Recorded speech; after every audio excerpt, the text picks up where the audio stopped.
Well, you married one of our daughters and you didn't pay enough cows, so we've come to collect some more cows. Please take your seats.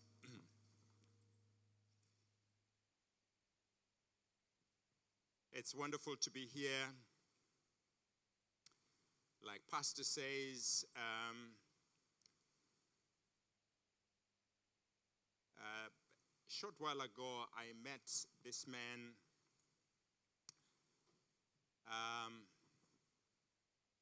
through Brother Lamide here, and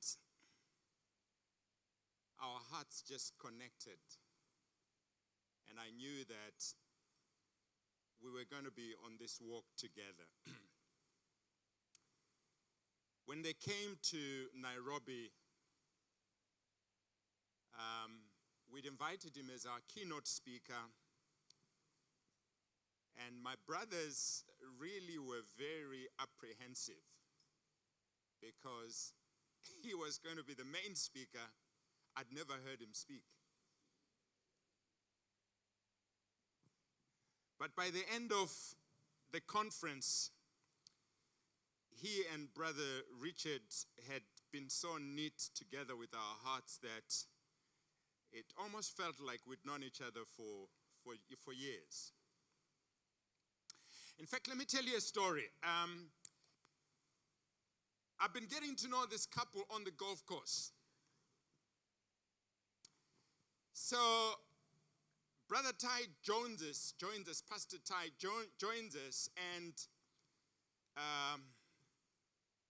our sister here sets up to, on a tee shot, she sets up to hit a shot. And she had to drive the ball quite a distance, so she really, was going to give it everything that she had. And so she sets up and she misses the ball. Now, Pastor Ty is looking at her, and we're all looking at her. And she looks up and she says, "Pastor Ty, I imagined that this was your head." And he laughs and he says, "That's why you missed, because you couldn't hit my head that hard." Then, as she lines up again, he says, "Now, sister, imagine that this is the devil's head." And guess what? She hits a beautiful shot. Anyway, I want to tell you a story this morning. So let's pray. Father, we thank you for our time together. And Holy Spirit, we are so grateful for all that you've done already in this service. You're a covenant-keeping God. And what you've promised, you will accomplish. We give you all the glory in Jesus' name. The story that I want to tell you begins in 1995. I think there's some people in the house who were not born then.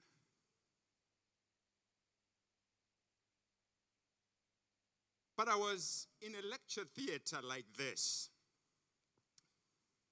at a university called Yonsei University in Seoul, the capital of South Korea. A number of us had been invited as African leaders to experience the prayer movement in South Korea that was fielding many missionaries across the world. So we went to join this particular church, and we experienced an incredible journey as we joined together with them in their early morning prayer meetings, mid-afternoon, evening prayer meetings. We visited, some of their prayer mountains and spent time there. It was a great time. They also took us to some of the industries in the nation just to show us some of what God was doing in their country. This particular experience at Yonsei University was a defining moment in my life. I sat there watching a movie on the screen of these former students of that university coming back to the university to say thank you to the university for what the university had done in their lives. There were now CEOs, there were government ministers, there were captains of industry, they were all over the place. In fact, there before on campus, they had built a museum in honor of their university. I sat there in that auditorium and tears started flowing down my face. I could not understand what was happening to me, but there was something deep inside me that was happening that I couldn't explain. I just wept. In fact, for days, I wept without clearly understanding what was going on. All I can say is, I was confronted with a Korean spirit that hit me so hard. I knew those people had something that I didn't have. I was a graduate of the University of Zimbabwe. I graduated in 1980. And we were the last to be given an opportunity to choose whether we were going to have University of Rhodesia or we were going to have University of Zimbabwe, because that was our year of independence. And you know what we chose. We are so patriotic, I said, I'm going to have University of Zimbabwe on my certificate. And by 1995, I regretted that decision. Because at that point in time, people didn't know if you had a University of Zimbabwe certificate, whether you had bought it or whether you had actually attained it. I was embarrassed to be a graduate of the University of Zimbabwe. When we went through college, it was like, you know, a 4- or 5-star hotel. But by 1995, when you went back to that campus, plaques were just being pulled off. Walls had not been painted for years. The place was just devastated. And for me, it was an embarrassment to tell people that I was a graduate of the University of Zimbabwe. In fact, it was an embarrassment to be a Zimbabwean. Because when we became independent, I said to myself in 1980, we are becoming independent late. There is no ways that we are going to make the mistakes that some of the African countries have made. We're going to learn from them. In fact, our president was one of the most educated presidents in Africa. His cabinet had doctorates. And we said, no, we're all set. But by 1995, we were racing to be ahead of the African countries in terms of corruption and just malpractice in government.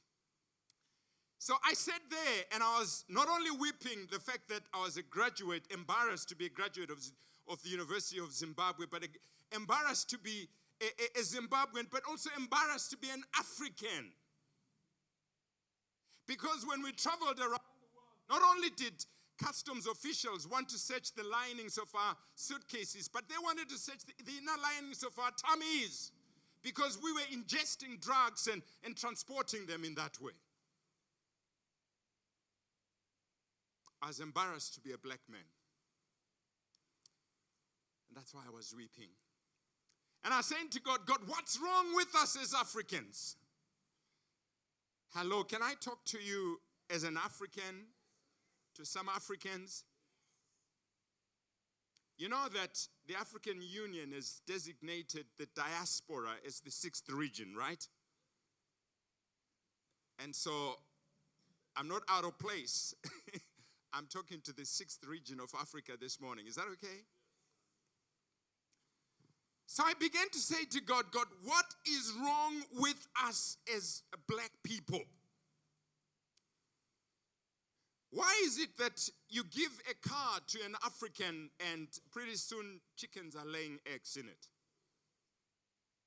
Why is it that you give a house to an African and before you know it, it's just falling to pieces?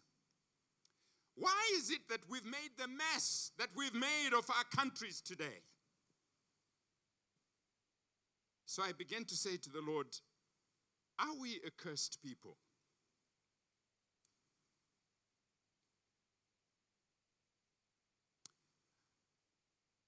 Over the balance of my stay in South Korea on that visit, the Lord began to speak to me. I realized that my embarrassment was because something had died inside of me.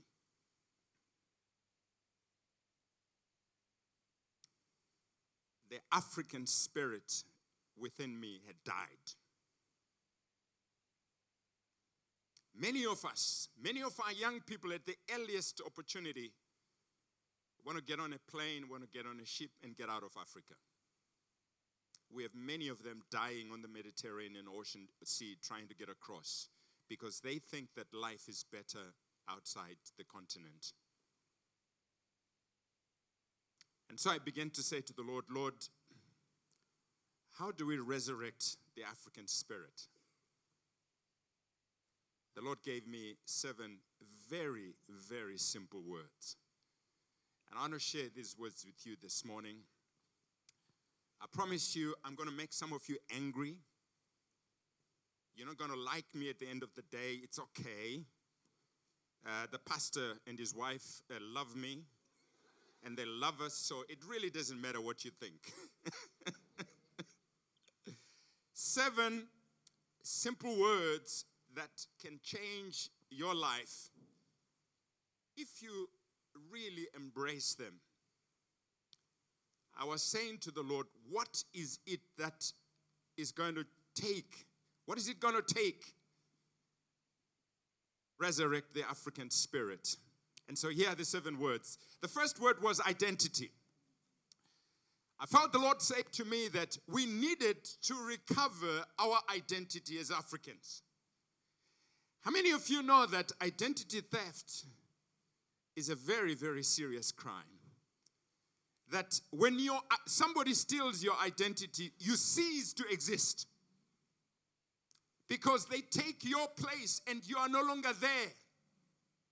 And they can do anything that they want with your identity. And often it's not good. Africa's identity was stolen from her. Whether you're talking about the slave trade, where masses of our people were shipped, across the oceans, some estimates, put it at between, 12 and 20 million of our best people, young men and young women, were shipped across, the oceans. When you visit places like Elmina on the Gold Coast in Ghana, and you visit that castle, and you go to the door of no return, where once they went through that door, they were straight into the ships. That for them was the end of their identity as Africans. Many of them would not survive the journey across. Many of them would choose, when they were given the opportunity to exercise a little bit on deck and get a bit of fresh air, they'd choose to jump overboard and commit suicide. Those who made it to the other end were sold in slave markets, and you know what has happened. I was in Jamaica, in Kingston last year, as well as, the States, visiting on the subject of slavery. And I can tell you that our brothers and sisters over there are still struggling to find their identity.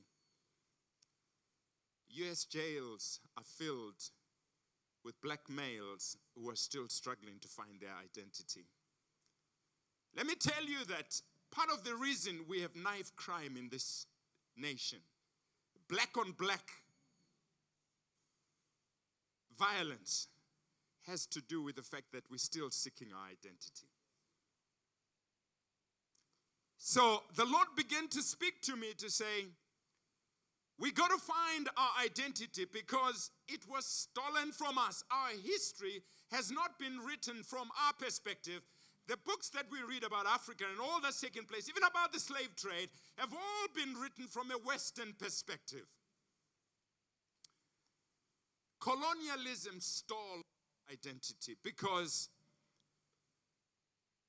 they sat down and wrote down boundaries, separated, tribes through a river or a mountain and said, you no longer belong to one another.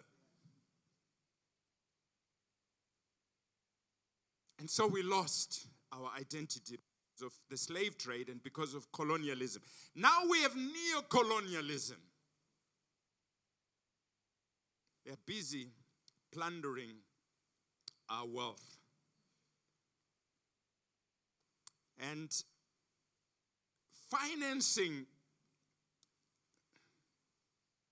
conflict amongst us so that we are busy killing one another while the West is plundering our resources from Africa. And so tribalism and, all these class divisions are dividing the nation of Africa. We have lost our identity. And yet, historically, I have good news for you today. Do you know that respectable scientists around the world believe that life began in Africa? That a study of, skulls collected from around the world conclusively that Homo sapiens must have come from Africa. So you and I this morning have a lot to be proud of because life began in Africa. Probably somewhere around the Great Lakes, that civilization developed and began to migrate down the River Nile. If you follow the River Nile, I've only been as far as South Sudan. If you follow the River Nile, there are pyramids along the way that show that civilization was migrating down until they got to Egypt, where they built the Great Pyramids. That civilization reached its peak at that time. They had mathematics, they had medicine to embalm people.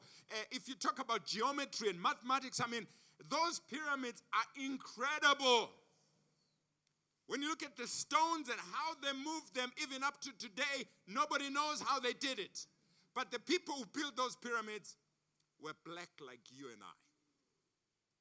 How many of you know that the pharaohs in Moses' time were black people?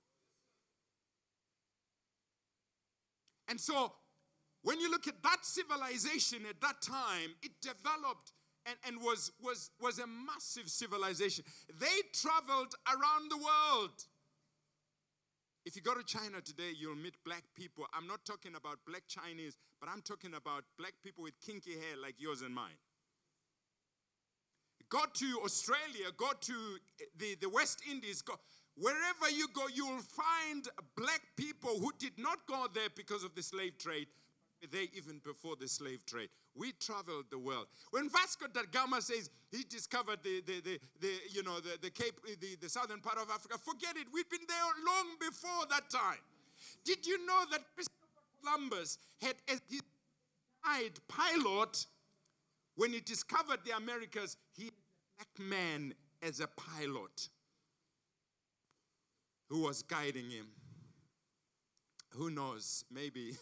They had been there. In West Africa, they say that there's a tradition that if you find a huge tree, log, dig it out and put a lot of food, wait for the right monsoon, you can go anywhere around the world.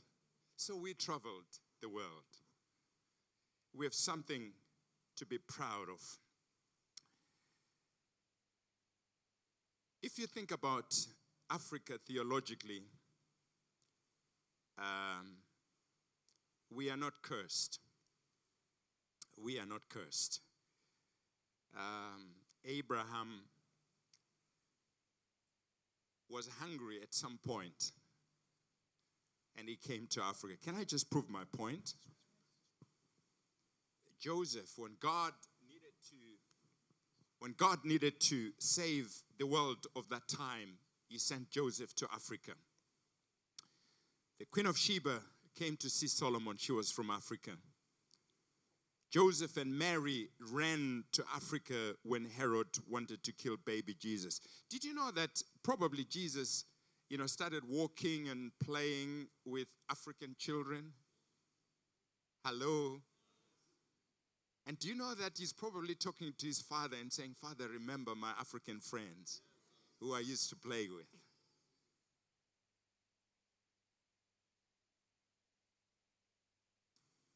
Simon of Cyrene, who carried the cross. The Ethiopian eunuch who first brought the gospel to Africa.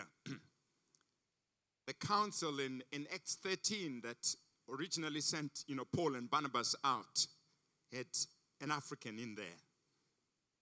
AD 70, when the Romans destroyed the city of Jerusalem, the church fathers ran away with all the manuscripts that they had and for refuge went to North Africa, a place called Carthage, where the first theological library was set up.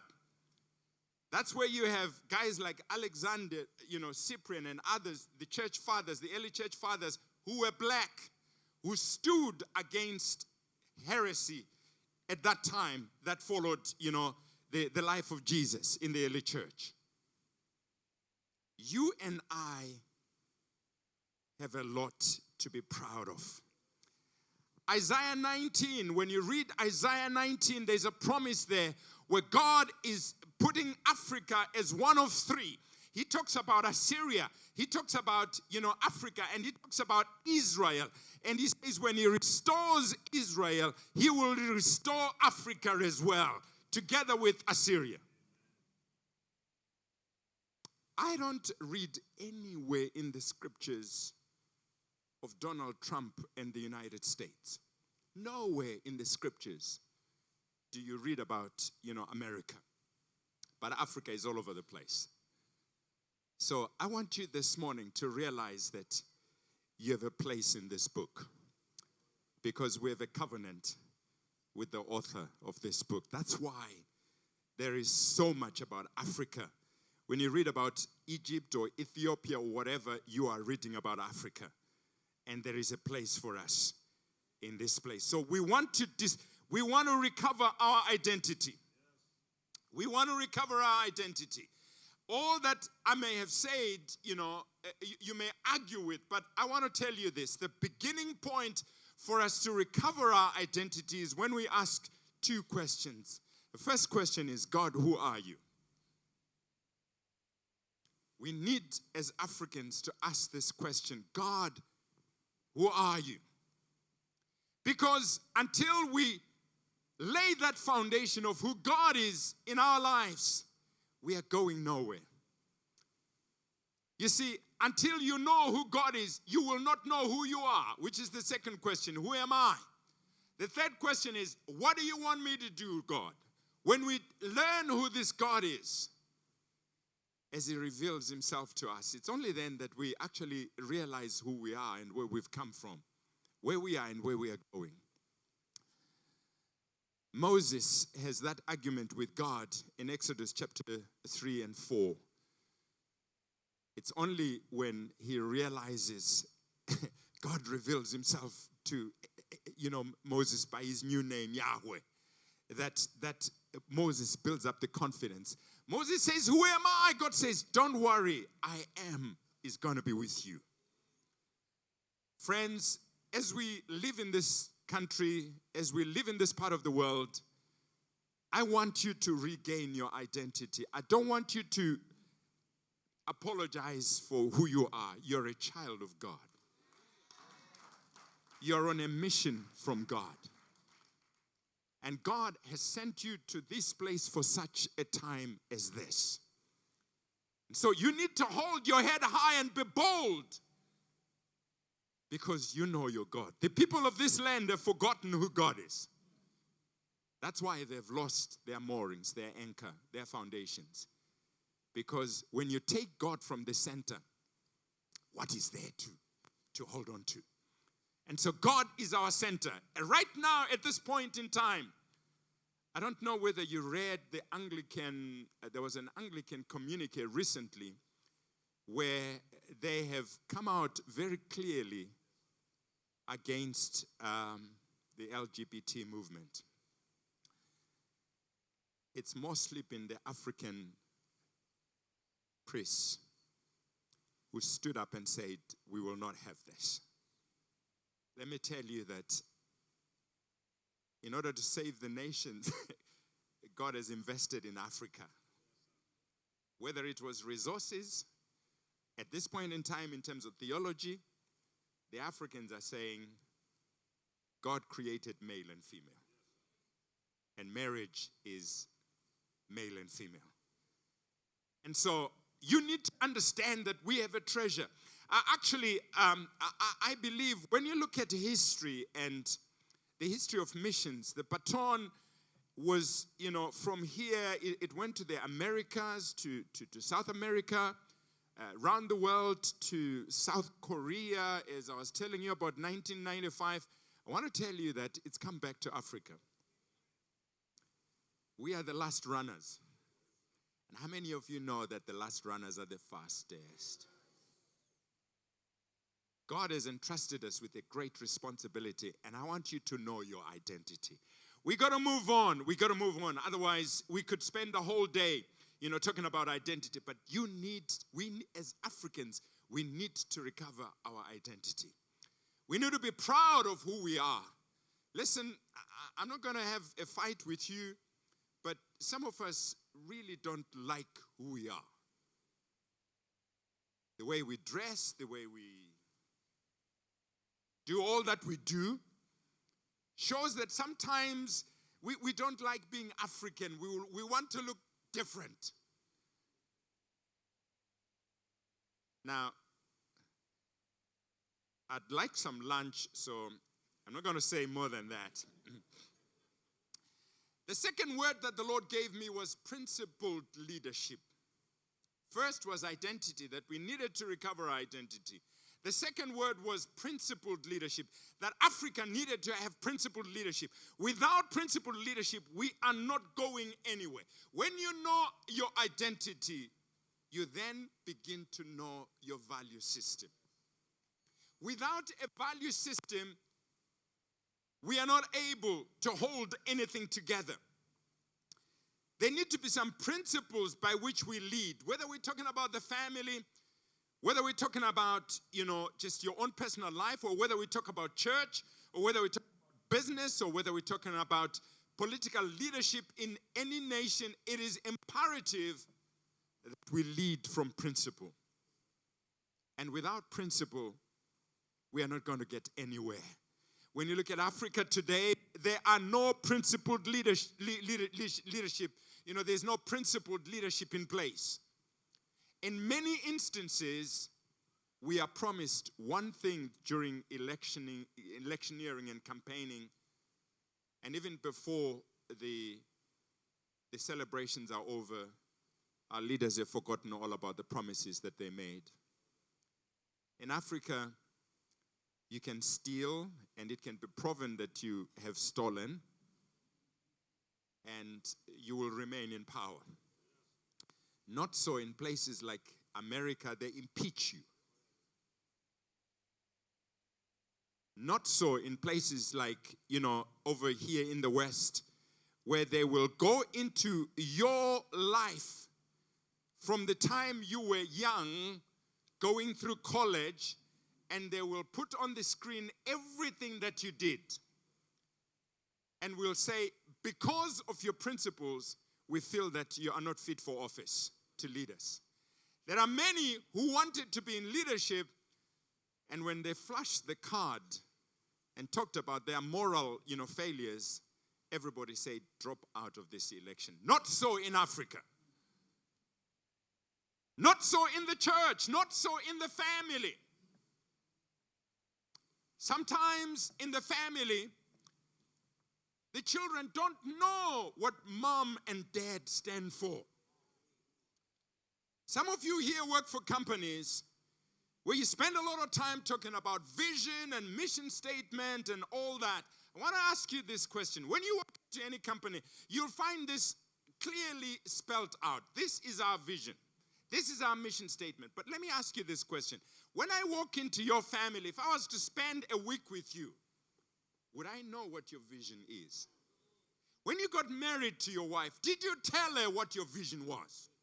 And what your vision statement for the family was? Do your children know what you stand for? Or is it hit and miss? I pray that we would be those people who are so principled that when people walk into our homes, they immediately know where we stand. That on the first day, they understand where we stand. When Jesus comes on the scene, he goes on the mountain and he gives the Beatitudes. What was he doing? He was saying, as a leader, you need to know my principles. I'm bringing the kingdom of God, and this is what the kingdom of God feels like.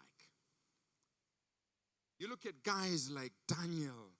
He's in captivity, and Daniel 1:8 says, I will not defile myself with... He had some principles. Even at the threat of his own life, it didn't matter. Those Hebrew boys stand up and they say, "O Nebuchadnezzar, let it be known to you that even if our God does not deliver us, we will not bow down to your image." But many of us are busy bowing down to images because we have not defined our principles clearly. Let me ask you this question. In your work environment, do they know who you are? Little boy from a village goes to university for the first time or a boarding school for the first time, and pastor is really worried about whether he's going to survive as a believer. He comes back and pastor asks him and says, "Young man, what happened?" He says, "Pastor, they didn't even know who I was. I hid so well." That's how many of us, are playing the game. The world around us has given us this political correctness doctrine. And all we want to do is just blend in. Any of you seen Sister Act? Where she says, "Blend in, girls." Here they are in their gobs, they're in a pub, and she says, "Blend in." Do people know what you stand for? Sad to say, even in some churches, sometimes people don't know what the pastor stands for, which is a reflection on us as leaders sometimes. The vision needs to be so clear that people know exactly where we stand. God help us today to be principled in whatever we are doing. If Africa is going to, rise from its ashes, we need to be principled. We need to stand on a position that if we violate that position, we are willing to resign. That as a pastor, if I violate my principles, I should be able to say, "Ladies and gentlemen, I'm sorry, but I'm no longer fit to be your leader." It shouldn't need to go to impeachment. It shouldn't need to go into all that. I should be able to hear for myself that I've messed up and that I need to step back and allow somebody else to lead. If Africa is going to resurrect that spirit, that pride in who we are, we need to define our principles clearly. We live in a society that has no principles. We live in a culture where everything goes. We were fellowshipping earlier, and we were talking about the fact that these days you can start any movement and fight for it, hard enough for it. Eventually, it will have to be recognized. Do you know what this is? This is the book of Judges, when every man did what was right in his own eyes. But I want to tell you that there's a standard here. I want to tell you that there's a standard here. This book cannot be changed. Heaven and earth shall pass away, but my word remains. And let me tell you this morning that no one has ever succeeded in breaking God's commandments. No one. Every time you try and break the commandments of God, they break you. Because you cannot violate the word of God. He created the universe, and it stands on its principles. And if we are going to resurrect, anything in us, it needs to be based on the principles of this word. The third word that I felt the Lord give me was the word responsibility. Africans no longer take responsibility. We do not take responsibility for anything. We are very good at the blame game. I was talking a little while ago about the slave trade. I've spoken about colonialism and neocolonialism. We blame everything on everybody but ourselves. Do you know that in Africa you can die while people are watching you? How many times does somebody say, your purse has been picked? And they only tell you after the thief has gone. There was a rat on a farm. And one day he was looking for food. And as he was going about his business looking for food, he came across a rat trap that the farmer had set. And he really got panicky and excited. He started running around telling everybody, the farmer has set a rat trap. Danger on the farm. The farmer has set a rat trap. Comes across a chicken and says, chicken, the farmer has set a rat. The chicken says, please, please, just mind where you put your little feet. For me, that rat trap is nothing.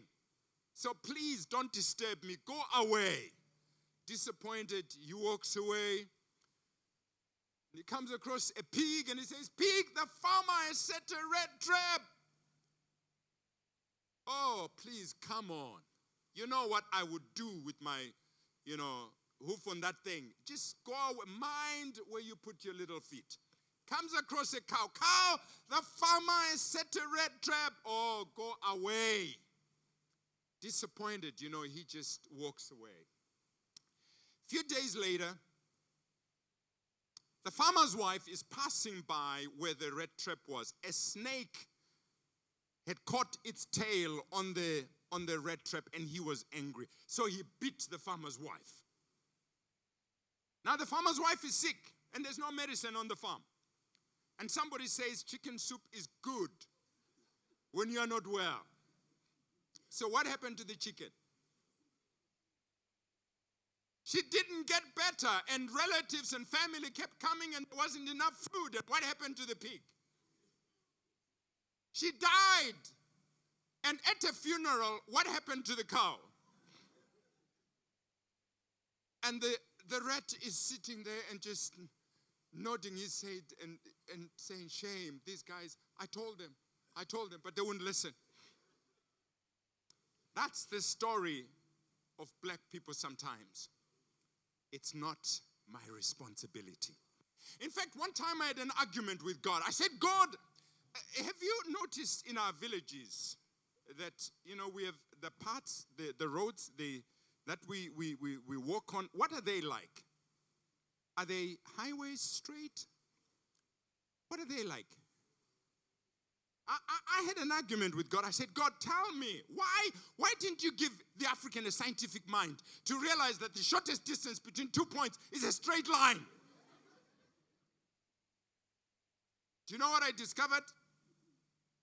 When the paths start, they're actually straight. And then a tree falls on the path. It's not my responsibility. A mound grows, it's not my responsibility. And before you know it, in the village, when you wake up in the morning and you're going down the path, you always look at the footsteps that went ahead of you. If the person went this way, I'm also going to go that way. One time I was coming home, and near my area where we were living, traffic was never a problem at lunchtime. And so I'm driving in, and there's this massive, traffic jam, and I'm going, what's wrong? Well, we crept along, and eventually I discovered a pine tree had fallen across the road, blocking both, lanes. And so what was happening is there was a ditch on the side of the road and a side road. So what cars were doing, both lanes, they were getting on the ditch, onto the side road, back, over the tree, the other side of the tree, ditch, and it was taking so long. It just happened to be near my home. When I got home, I quickly told our grounds engineer, a grounds engineer, the guy who works for you in the garden. I said to him, get some ropes and get get an axe or something. Let's go sort out that tree.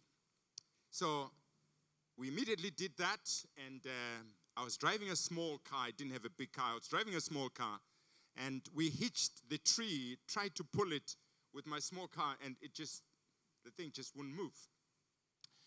A guy across the road who had a 4x4 realized what I was doing, brought his 4x4. We hitched the tree on his 4x4. In 2 seconds, we had the tree out of the way, and traffic was flowing smoothly. Responsibility. Somebody's saying, it's my responsibility. I'm going to take responsibility. Do you know that in our homes, we have problems because husband says, no, it's my wife's responsibility. I'm not going to touch that. It's her responsibility. And wife says, no, I'm not doing it. I'm not doing it. It's his responsibility. The children say, we're not doing it. It's our parents' responsibility. The parents say it's the children's responsibility. Everybody is pushing it off on somebody else. And nobody takes the time to say, I'm going to be responsible for this. David is sent to give food to his brothers. And when he gets there, there's the giant Goliath.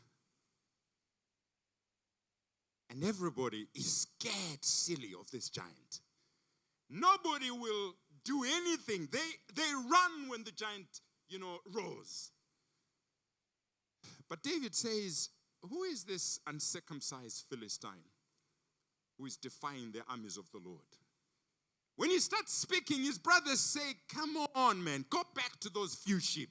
Who have you left them with? David says, hey, is there not a cause? David is saying, I'm going to take responsibility for this. I'm going to sort this guy out. When God finds a man or a woman who says, I will take responsibility, he works with that man or that woman. He found Esther at some point, and she says to her uncle, go and tell him to fast for 3 days and 3 nights. Me and my maids will do the same. And then I will go to the king. If I perish, I perish. She takes responsibility. Every time you get somebody who takes responsibility, God works with that person. As Africans, we need to take responsibility for our future. We need men and women who are going to say the buck stops here. And we are not going to allow this to happen anymore. We need to say enough is enough of certain things and say we refuse to let this continue happening. In your home, you need to take responsibility. In your life, you need to take responsibility. In your company, you need to take responsibility.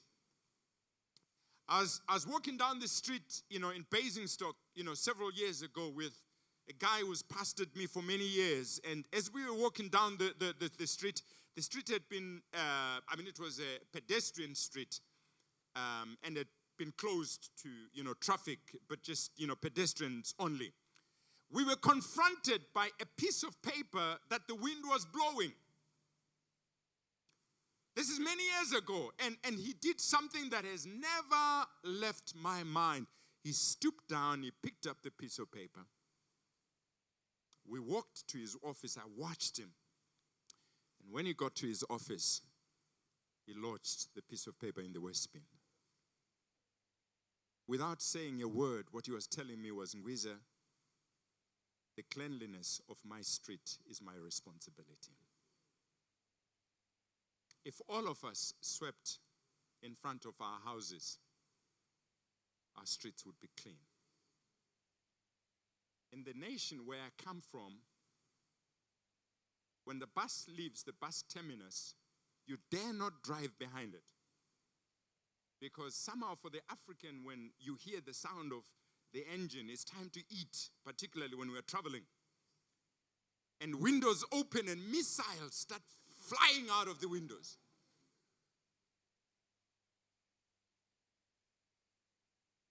And then the city council has to employ people to clean the mess behind you. And guess where the payment for that is going to come from? From your pocket. Because you refuse to take responsibility. I could tell you story after story of how my life has changed as a result of, just taking responsibility. I refuse to just let things be where I know I can do something. The word responsibility comes from two words, response and ability. When you have ability, you must respond. And so when you have ability, it's important that you look at any situation that you look at and you say, am I able to do something?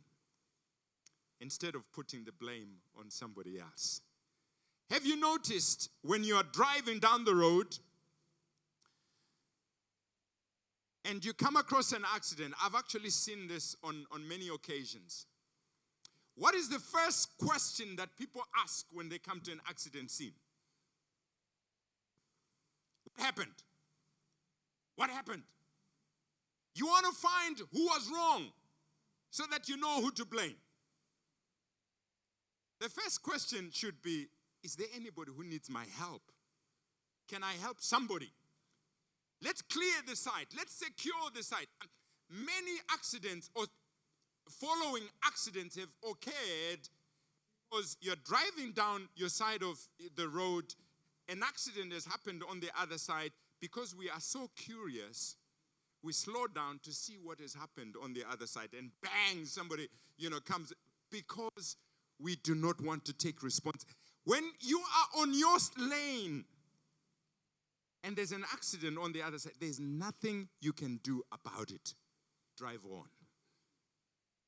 Take responsibility and say, there are people behind me. Take responsibility in the community where you live. If we took responsibility for crime in this nation, how many of you know we could do something about it? There are many things in our communities here that we can change if we took responsibility. But guess what we are saying? It's the government. Don't worry about it. It's the responsibility of the government. Who is the government? Do you think that, these guys are worried about what's happening in your life? All they are worried about are their paychecks. And if we don't change some of these things, if we don't take responsibility for some of these things, nothing will change. The fourth word was stewardship. Are you an owner or are you a steward? In Africa, we are owners and we are not stewards.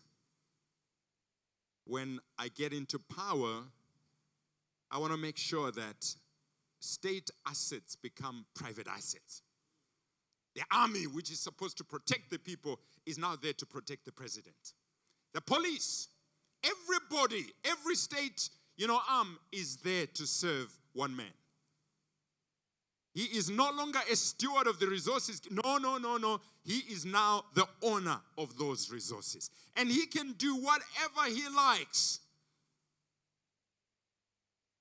Are you a steward or are you an owner? If we do not do this, if we do not take stewardship seriously and begin to grow, the principle of stewardship has to do, if you look at the parable of the talents in Matthew 25, the principle has to do with growing what has been entrusted to you and not bearing your talent. Many of us are busy, like that, man, the third man who had one talent. We are busy protecting that talent. We've buried our talents instead of investing it to get a return for the owner, for the master. Why do you think that African leaders steal money and bank it in foreign banks? They're burying the talent. They have no idea what to do with the talent. If they had an idea, they would invest that money in the country and they'd make, profits and so on. But because they have no clue whatsoever, the safest place to keep that money is to bury it in banks overseas.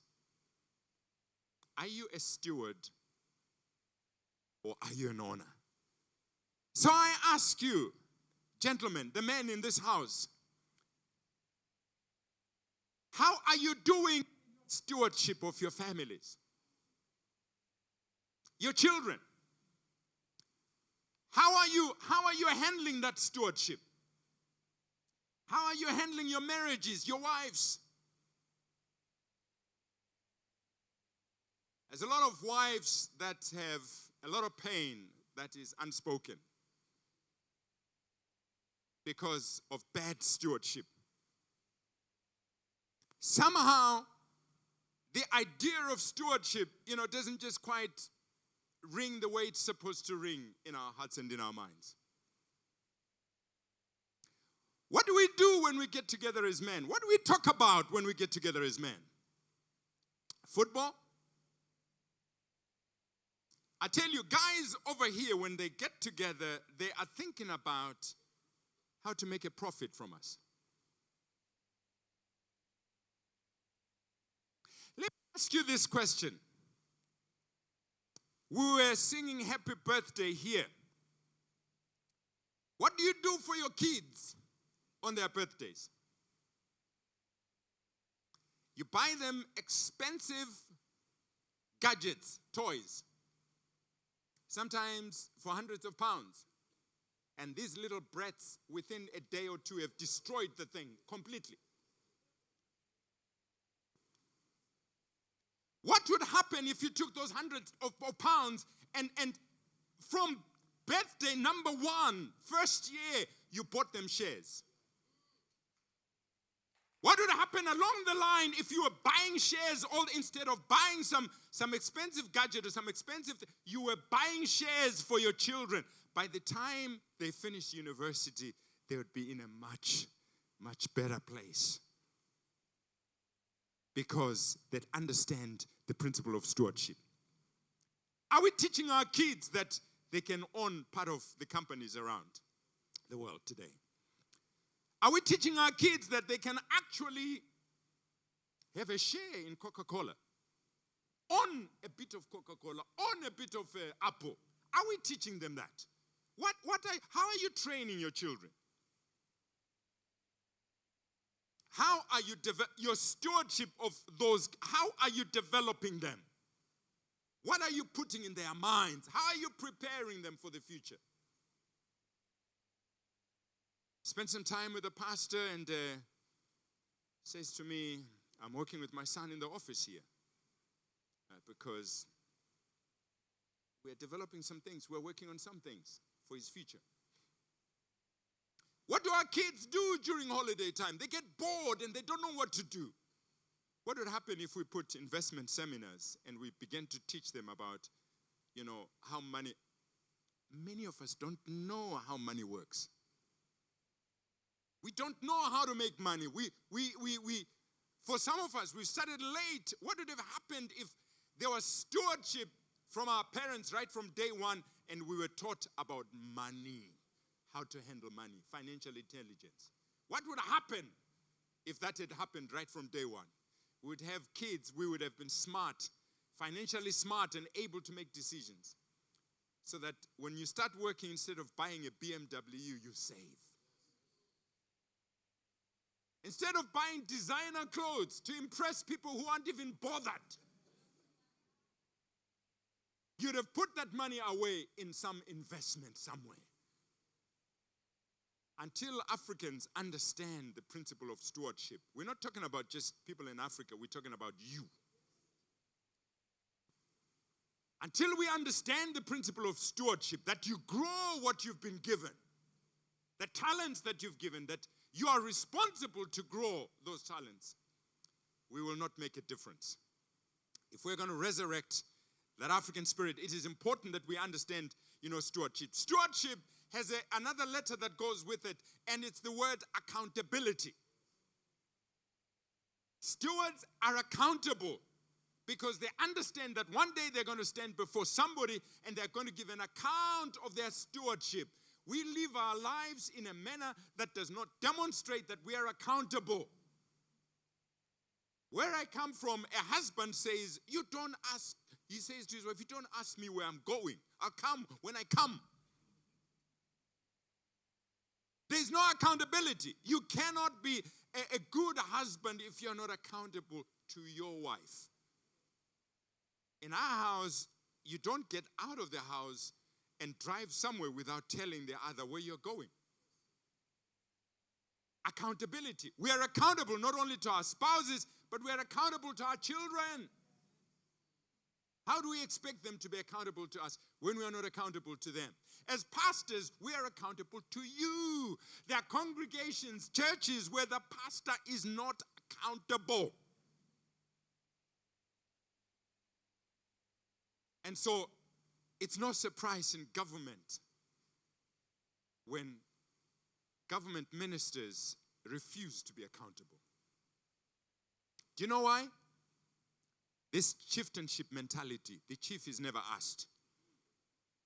And we bring it into the kingdom of God. Accountability. Are you accountable? Are you an accountable person? Now, some of you here will say, Pastor Ashaya is my pastor, right? Is that correct? But how much does he know about your life? How much does he know about the decisions you are making in your life? Some of you will come to him and just, present a cooked up story. A finished story. Pastor, I'm moving to America. You what? No, we are moving next week.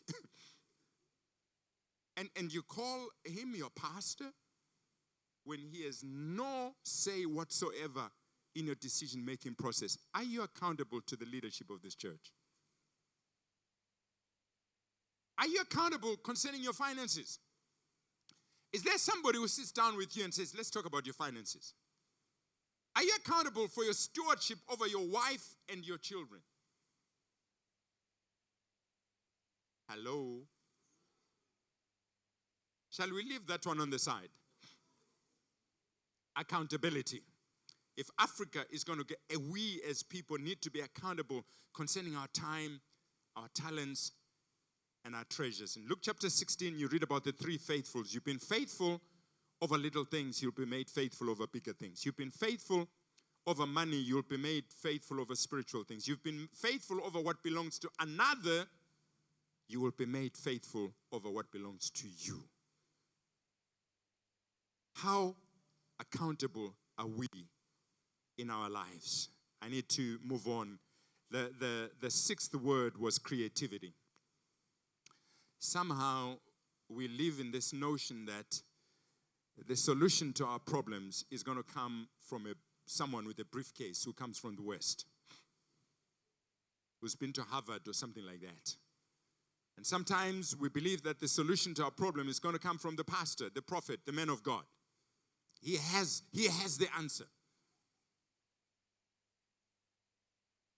Let me tell you this.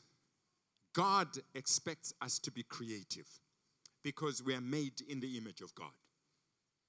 There are so many solutions around us that are just waiting for us as the people of God to just tap into, that you'd be amazed at what will happen when we give ourselves to the Spirit of the Lord, because He has not stopped creating. He has not stopped, creating. In 1 Samuel 14, you get the story of Jonathan. Jonathan, the Israelites are facing a war with the Philistines. And there's been a standoff for quite some time. And Jonathan stands up one day and says to his armor bearer, you know what, let's do something about this. He says, let's go over to the army of the Philistines. And the language there is very interesting. He says, if God is on our side, this is what's going to happen. Perhaps Jonathan is not sure of what's going to happen in that, but he's being creative. He is using, his creativity.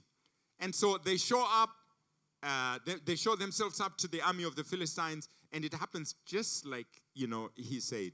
He'd put a fleece, in a sense. He'd said, God, if this happens, if they say, come over to us, we will know that, you've gone before us. And sure enough, there's a great victory against the enemy. Are you creative? In our families, there are solutions that are waiting to be tapped. Let me say this to you in terms of technology. There are some of you here who God has given wisdom to create things that are going to change society. And I'm challenging you to open yourselves to the Spirit of the Lord. And don't look down upon yourselves. I think we look down upon ourselves and therefore, don't come forth with what God has given us. There's a lot of creativity in terms of songwriting, in terms of ministry, in terms of the arts. There is so much that God has, invested in us and is looking toward us to do. If only we will take the step and, step forward. We must close. Let me look at, there's many examples we could pick up from Scripture. Remember the 4 lepers in 2 Kings chapter 7? They say, if we stay here, we die. Let's go out there. Let's do something. Do something. And as a result, God works with them. And you know the rest of the story. The final word that I felt God give me was, I'm thinking about what's happening in Africa right now. You are aware of the cars that are being produced in Nigeria and in Ghana? The manufactured in Africa. You are aware of M-Pesa and some of that which has really just hit the world. Creativity from the African soil. Who says that we are behind in our thinking? Who says that? We really need to get to a place where we realize that we have something, to contribute that can, change the entire world. I know of a young man in Zimbabwe, Form 2 dropout, but he's created drones. He's created a helicopter that flies on 4 different fuels. You Google him, I forget his name, Google him, and you'll find his story, incredible stuff. I drove in his electric vehicle. You're talking about Tesla and all of that. This guy has an electric vehicle in Zimbabwe. Called government ministers and everybody tried to get their interest. Would they be interested? No. This guy is a young believer and he never went to electrical engineering or school or anything like that. He gets his diagrams from the Spirit. We do have creativity in Africa. You've seen some of the generators. I mean, you see a guy, a little boy from the village, collecting tin cans and putting them together and having a generator that works. Final word is discipline. Unless Africa gets disciplined, we are not going anywhere. Unless we realize that time in Africa is the same. 1 minute in Africa is the same as 1 minute in America. Until we stop saying, you Westerners may have watches, but we have the time. Until we stop that. Until we come to a realization that time is money. And we spend we discipline ourselves to spend our time wisely. Let me tell you this. Most people in Africa, I'm talking about pastors this time, talking about my tribe. Most pastors are lazy. They get up in the morning, they have no discipline, they have no regularity in terms of what they do. Their day just, goes by without proper planning and key result areas that are evident to all. Sometimes people say to me, what do you do as a pastor? It's like, all I do is pray and have my quiet time. And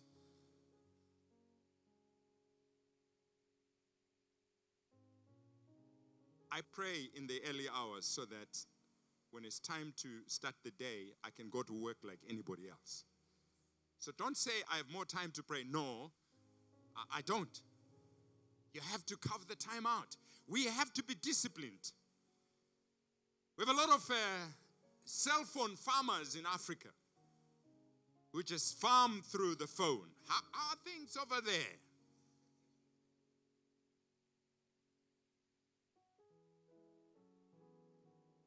Time management. How do you spend your time?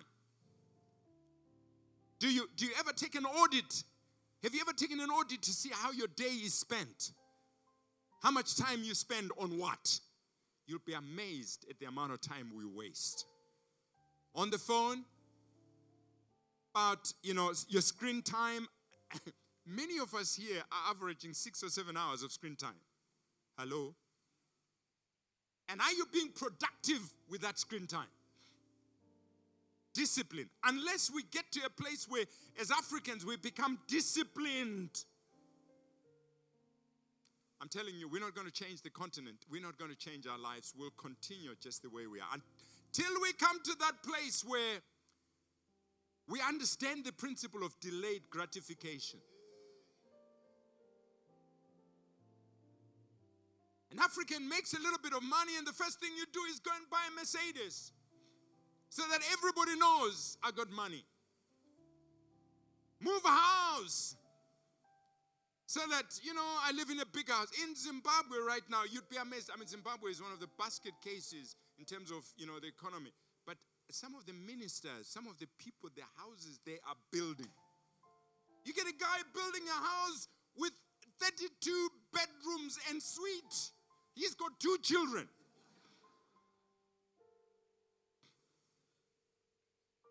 Do you know that some of you here are living next door to millionaires and you don't even know it? This nation, the way it was designed, everybody has to almost have the same house. Standard house for everybody. Even your millionaires, some of your millionaires who've got bucks, who've got good money in the bank, still live in their homes. They haven't moved. But you make a little bit of money, I'm out of here. Delayed gratification. God help us. If we're going to make a difference, we need to be disciplined. You need to discipline self-leadership. Do we know how to lead ourselves? Is there self-leadership in our lives where we set goals, the years just... I'm not talking about wishes, but I'm talking about specific goals that we are seeking to attain and say, this year, I'm going to move from here and I'm going to be there. And in order to do that, these are the steps that I'm going to need to discipline. Is there discipline in what we do?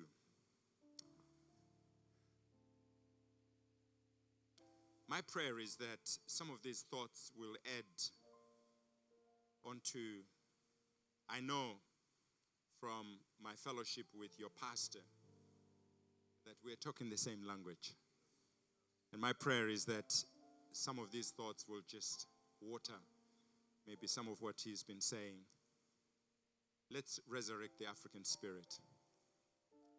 God has a plan for us in the nations, amongst the nations. Let's take our part. Father, I pray that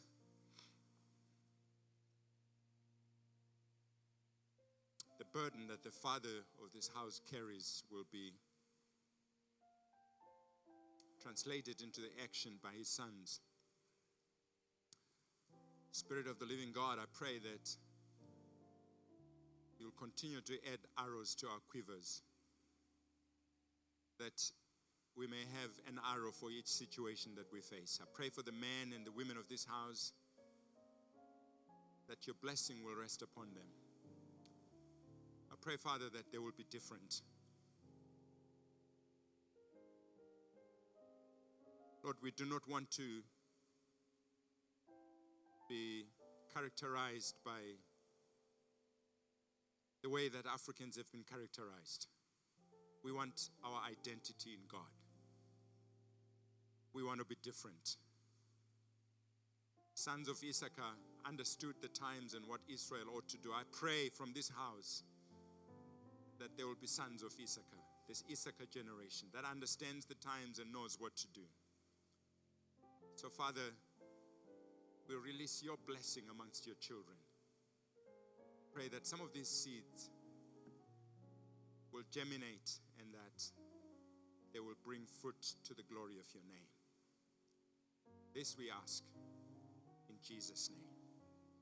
Thank you. God bless you. God bless you.